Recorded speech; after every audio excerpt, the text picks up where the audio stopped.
Welcome to another video. Today we've got this mini fridge, but wait, is it really a fridge? Let's find out. No, it's not. Look, it's actually a tape recorder hidden inside what looks like a mini fridge. Maybe it's secret messages for like the Mission Impossible or something. Well, believe it or not, this miniature fake refrigerator is actually designed to be magnetically attached to a real refrigerator. So the way it's supposed to work is you basically hit the record button just like a tape recorder and record a message for somebody. Hello, yeah, the milk is spoiled. We need to get some new milk and throw this milk out. Over. Then you hit the button to stop it. Then so later, when you come back and check your messages, it'll play it back. Hello, yeah, the milk is spoiled. We need to get some new milk and throw this milk out. Over. On the bottom, you've got this cassette deck and all the control buttons. On the top, you've got a notepad and a custom Play It Cool branded pen, still in shrink wrap, which doesn't actually work. It's still fresh. And you've got magnets, so if the tape runs out of tape, you could use magnets to, leave a message or whatever. So it really is a pretty small, lightweight device. You've got the volume control on the side, controls, tape, all that kind of stuff. Runs on batteries, runs on 4 AA batteries.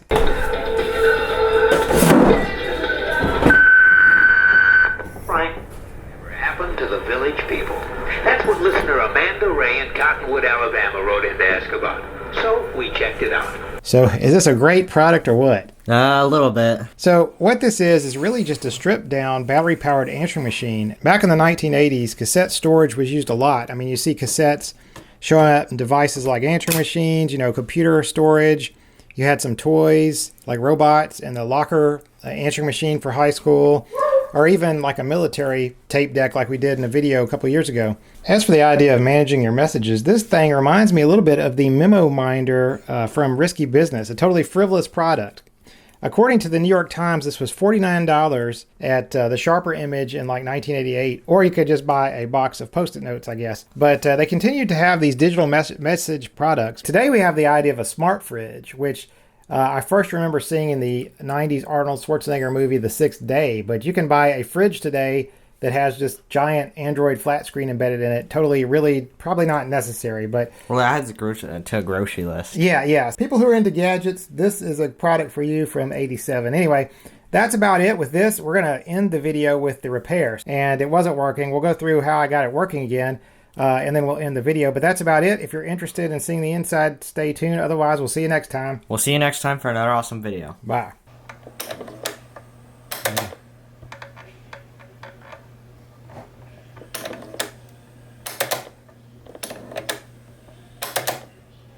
Looks like the cap stand is turning, but the take-up reel never turns. Hang on. Oh yeah. What's that? Oop, something came out.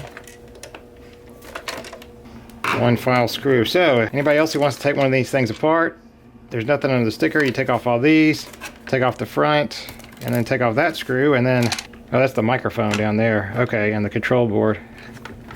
So there's the inside of it.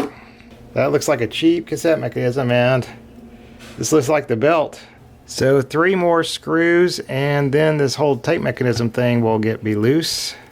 And there we go. So now we see the other side of this. So yeah, the belt that connects the, I guess this little idler wheel, I think, maybe to this is what's broken.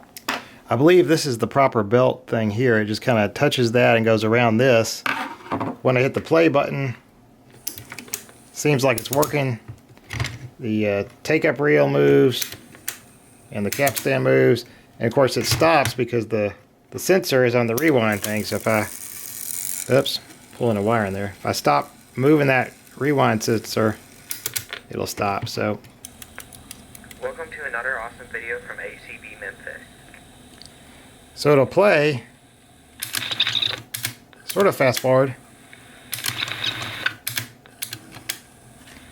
But I don't think it'll rewind.